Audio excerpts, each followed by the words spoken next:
The leather chair beneath me creaked as I leaned back, 50 stories above Manhattan, staring at the name on the resume. Daniel Carter.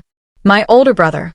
The same brother who once laughed in my face and said, "You'll break before you ever make it." Now his future sat neatly stapled on my desk. My intercom buzzed. "Ms. Lauron, your 2 p.m. interview has arrived." I smiled slowly. 3 years ago, at our parents' anniversary dinner, Daniel had raised a glass and toasted to real careers, making sure everyone understood that mine didn't count. He'd called my company that cute little tech experiment. He'd told relatives I'd be crawling back for a real job within a year. That cute experiment now owned half the firms in the city. "Send him up," I replied calmly, "and let him wait 20 minutes. A pause. My assistant understood the tone. "Of course. Regular coffee." I smirked. The regular pot was our inside joke, reserved for people who didn't matter. Perfect. While he waited downstairs, I pulled up the security feed. There he was. Tailored navy suit. Polished shoes. Confident posture. Or at least he was trying. Then he looked up. Right at the massive silver logo behind reception. Lauron Global Holdings. His smile flickered. He leaned toward the receptionist. I could almost read his lips. Is Olivia Lauron related to?" "Ms. Lauron is the CEO," she replied. The color drained from his face. I watched him connect the dots. Little sister. CL. Same last name. He ran a hand through his hair, checked his reflection in the glass, practiced a smile that didn't quite reach his eyes. My phone buzzed. "Dad. Daniel says he's interviewing at your company. Be kind." I set the phone face down. Kindness hadn't been offered when he told investors I was inexperienced, when he warned people not to back me, when he convinced our parents that investing in my startup would be throwing money away. Another buzz. "Mom, he's going through a hard time." Yes, I knew. His company had collapsed 6 months ago. Bankruptcy filed after what the papers politely called strategic miscalculations. Investors lost millions. Employees lost jobs. And Daniel lost the one thing he worshipped, his image. 20 minutes, my assistant's voice came through again. "Shall I send him up?" I straightened my blazer and picked up his resume. "Yes, it's time." Moments later, my office doors opened. He walked in confidently until he saw me. The confidence shattered. His eyes widened. "Olivia?" I didn't stand, didn't offer my hand. "That's Ms. Lauron here." I corrected gently. "Please have a seat." He lowered himself into the chair across from me, glancing around the corner office, floor-to-ceiling windows, skyline view, artwork curated from private auctions. "You're the CEO," he muttered. "Of Lauron Global?" "And majority shareholder," I added. "The mysterious founder the business magazines keep speculating about." Silence. "You said you were freelancing," he said. I said I was building something. I opened his resume. Senior Vice President position. I read aloud. Impressive claims. Strategic leadership. Financial expertise. I looked up. Interesting that your last company isn't listed. His jaw tightened. There were complications. Bankruptcy. I offered sweetly. Or the SEC inquiry? His head snapped up. That was never proven. Because the case quietly disappeared, I said. I'm aware. He stared at me now, not as a sister, as a problem. You've been researching me. We research everyone. I slid a second file across the desk, thicker than his resume. 3 failed ventures before your last collapse. Misrepresented projections. Investor complaints. Creative accounting. His hands trembled slightly as he flipped the folder closed. Why are you doing this? He asked. I held his gaze. Because you once told me I wasn't cut out for success. The room felt smaller suddenly. And now, I continued, leaning forward, every serious company you've applied to in this city reports to me. His breathing changed. Realization. You've been blocking me? No, I said calmly. I've simply allowed your reputation to travel faster than your resume. For the first time in my life, Daniel Carter looked unsure. And I wasn't finished. He swallowed hard. I could actually see the shift, the moment arrogance cracked and fear slipped through. Olivia, listen, he said carefully, leaning forward. Whatever happened before? Ms. Laurent. I corrected again. His jaw tightened, but he nodded. Ms. Laurent, I need this job. There it was. Not an apology. A need. My phone vibrated again. I ignored it. This moment had been 10 years in the making. It deserved my full attention. Let's talk about qualifications, I said smoothly. Integrity. Accountability. Long-term vision. His eyes flickered. He knew where this was heading. I pressed a discreet button beneath my desk. The glass wall behind me darkened automatically, and a screen descended from the ceiling. He frowned. What is this? Documentation, I replied. The first clip played. A family Christmas dinner from 6 years ago. Daniel standing by the fireplace, drink in hand. She's still playing entrepreneur, he was saying, laughing. It's adorable, honestly. The video froze on his smirk. He stiffened in his chair. You recorded that?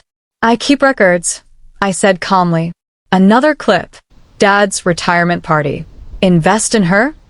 Daniel scoffed on screen. If you want to lose it, sure. Then another. At brunch with extended family. She doesn't understand real business pressure. It's not a hobby blog. Each clip sharper than the last. Each one a small cut that had bled privately for years. I paused the montage. Do you remember any of these? I asked softly. His voice came out low. That was family. People joke. Is that what we're calling it? He exhaled, frustrated now. Fine. I was wrong. You proved me wrong. Congratulations. I leaned back slowly. That's not what this is about. He looked confused. You didn't just mock me, I continued. You actively undermined me. I tapped another file on my desk. 3 investors pulled out of my series a funding round after conversations with you. His eyes widened. You can't prove that. I don't need to, I said. They admitted it privately once my valuation crossed $1 billion. Silence again. His composure was unraveling. You sabotaged me, I said evenly, while smiling at me across dinner tables. That's not fair, he snapped. You don't know the pressure I was under back then. Pressure? I interrupted quietly. Pressure is pitching to 20 rooms and being dismissed because your own brother warned them you weren't credible. His mouth opened, then closed. I let that sit. My phone buzzed again. A message from my communications director. Media inquiries about Carter Industries bankruptcy increasing. How should we respond? I typed back without breaking eye contact. Full transparency. No protection. Daniel saw the movement. You're destroying me, he said. I tilted my head slightly. No. Your decisions did that. He stood abruptly, pacing once before stopping himself. Okay. Fine. I was arrogant. I didn't take you seriously. But this is revenge. I smiled faintly. No, I said. This is evaluation. I flipped to the final page of his resume. You're applying for a leadership role in a company built on long-term strategy and ethical governance. I met his eyes directly. Why would I place someone in power who couldn't recognize potential in his own sister? That landed. His shoulders sagged slightly. I didn't think you'd succeed, he admitted. I know. Another beat of silence passed between us. Heavy. Honest. Then his tone shifted. Olivia, please. I have a mortgage. I have responsibilities. Ah. There it was again. Need. Not regret. I worked 80-hour weeks for 4 years, I said. Slept in my office. Missed birthdays. Missed holidays. You told everyone I was obsessed and delusional. I was stupid, he said quickly. Now, I added calmly, every serious employer in this city has access to your full history. His face went pale. You told them? I follow compliance standards. He laughed bitterly. You control half of Manhattan. I didn't deny it. You could make one call, he said. Just one. I studied him. The same man who once toasted to my inevitable failure. Now, asking me for mercy. And for the first time in my life, I felt completely in control. You once said some people just aren't built for success. I reminded him. He looked away. Maybe you were right. I continued softly. The air between us turned sharp. And I could see it clearly now. This wasn't just about business. It was about belief. And he had never believed in me. Not once. He sat back down slowly. So what happens now? He asked quietly. I folded my hands on the desk. That, I said, depends on whether you finally understand the difference between power and respect. And I let the silence stretch long enough to make him feel it. He stared at me like he was trying to calculate something. An angle. A shortcut. A way out. Daniel had always believed there was a move to make. There has to be a way we fix this, he said carefully. We're family. I almost laughed. Family. That word had only ever applied when it benefited him. Do you remember the charity gala 5 years ago? I asked. He frowned. What does that have to do with this? Answer me. Yes. I remember. You introduced me to one of your biggest investors that night. He nodded slowly. Right. I was trying to help you. I held his gaze. You pulled him aside afterward and told him my projections were inflated. His expression froze. You told him I was emotional, that I wasn't ready to manage scale. He looked genuinely uncomfortable now. I was protecting him. From me? You were untested, he shot back. Your numbers were aggressive. They were accurate. Silence. That investor went on to fund one of my competitors. I continued. A competitor I acquired 2 years later. I leaned forward slightly. I paid 3 times the valuation they could have paid to me. He blinked. That's how expensive your protection was. The air shifted again. He exhaled slowly. You're saying this is personal. It became personal when you made it personal. He rubbed his face. The confident executive mask was gone now. What do you want? He asked quietly. That question lingered between us. For years, I'd imagined this moment. Imagine telling him everything. Watching him realize he'd misjudged me. But now that it was here, it felt different. I wanted a brother who didn't see me as competition.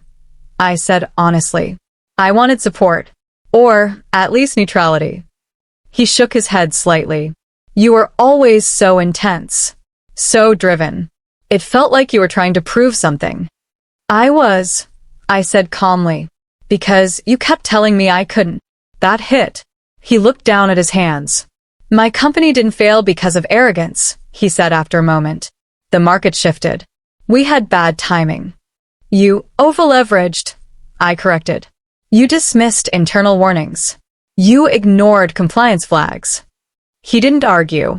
You built your leadership style on dominance, I continued. You thought confidence was enough. And you built yours on what? He asked bitterly. Revenge. I didn't flinch. Discipline. Another silence. He glanced toward the skyline behind me. You own all this, he murmured. Most of it. I replied evenly. And you hid it from us. Yes. Why? Because I didn't want validation from people who doubted me. He nodded slowly. I thought you were struggling, he admitted. I said. For years. I remembered the early days. Empty office. Maxed out credit cards. Investors walking out mid-pitch. I remembered going home for holidays and pretending things were fine while he boasted about bonuses and promotions. You know what hurt the most? I asked quietly. He didn't respond. It wasn't the jokes. It wasn't the arrogance.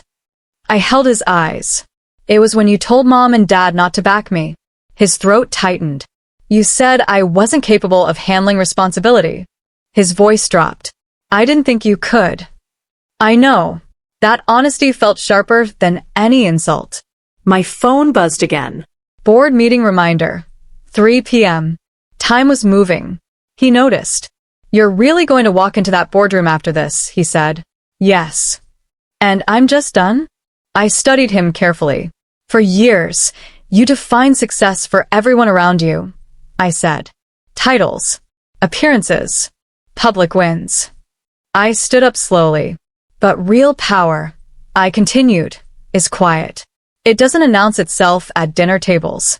He rose too, instinctively. Are you blacklisting me? He asked. I don't have to, I said. Your record speaks. He clenched his jaw. So that's it? I walked around the desk, closing the physical distance between us for the first time. Up close, he didn't look powerful anymore. He looked tired. I'm not blocking your future, I said calmly. I'm just not rescuing it. His eyes searched my face. There's a difference. For a second, just a second, I saw something real. Regret. Not because he'd lost status, but because he'd underestimated me. I misjudged you, he said quietly. Yes. I didn't think you had this in you. That's the problem, I replied. You never looked. The room felt smaller now, heavier. He straightened slightly, dignity flickering back in. So, what happens when Mom and Dad ask why you didn't help me? I held his gaze without hesitation. I'll tell them the truth. And what's that? That success isn't something you inherit through family. I stepped back toward my desk. It's something you build and protect. His shoulders dropped. For the first time, he wasn't trying to argue. He was listening, and I could feel the final decision forming. But this wasn't just about proving him wrong anymore. It was about defining who I was from this side of the desk. He stood there, searching my face for something, anger, mercy, hesitation. I gave him none of it. I can start anywhere, he said finally. Not VP. Not leadership. Entry level. I'll earn it. Earn it. The word echoed. You once told me I should know my place. I reminded him quietly. Do you remember that? His jaw tightened. He remembered. That night after my first failed funding round, I continued. You said business wasn't a space for dreamers. I was wrong, he said quickly. No, I replied calmly. You were honest. That silenced him. Honest about what he believed. Honest about how little faith he had in me. I walked back behind my desk and picked up his resume one last time. You're asking for a chance, I said. But chances require trust. I'll rebuild it, he said. I swear. Trust isn't rebuilt with words. It's rebuilt with time. And consequences. I looked at the clock. 2 minutes to 3. The board would be waiting. 12 executives. A global acquisition strategy on the table. Markets moving in real time. And here I was, facing the one battle that had started it all. You think I destroyed your opportunities, I said evenly. But I didn't make those decisions. He frowned. You did. Every time you dismissed risk controls. Every time you chose ego over caution. Every time you confused dominance with leadership. He didn't argue.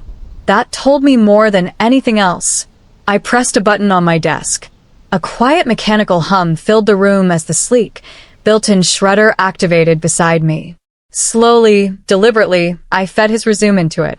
The paper disappeared inch by inch. His eyes followed it. Olivia. Ms. Laurent. He stopped himself. Please. The last edge of paper vanished. Silence. Laurent Global has standards, I said. Integrity. Judgment. Accountability. I met his gaze. And the ability to recognize potential in others. His face fell. Because he understood now. This wasn't about punishment. It was about alignment. And he had never aligned with me.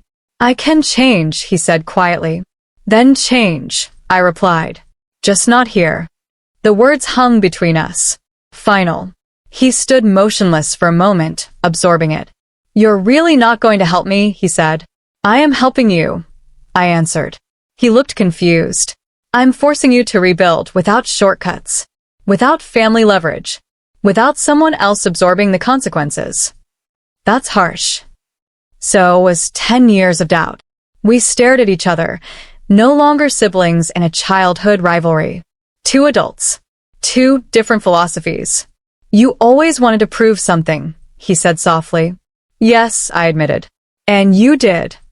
I didn't smile, because this victory didn't feel triumphant. It felt clarifying. My assistant appeared quietly at the door. The board is ready. Thank you. Daniel looked around the office one last time. The skyline, the polished marble, the quiet hum of controlled power. You built all this without us knowing, he said. I built it without needing you to know. He nodded slowly. That was the lesson. Not secrecy. Not revenge. Independence. He walked toward the door, then paused. For what it's worth, he said without turning around, I'm proud of you. It wasn't dramatic. It wasn't loud. But it was real. I didn't answer right away, because part of me had waited years to hear that. And another part of me had learned not to need it. Goodbye, Daniel, I said finally. He left without another word. The door closed softly behind him. I moved to the window and watched as security escorted him, not through the main executive lobby, but toward the side elevators.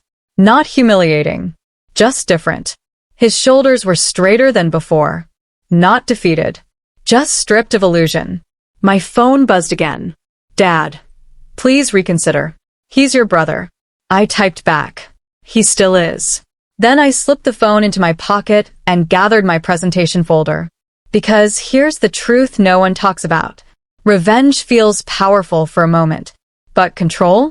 Control feels permanent. As I walked toward the boardroom, heels steady against marble, I realized something unexpected.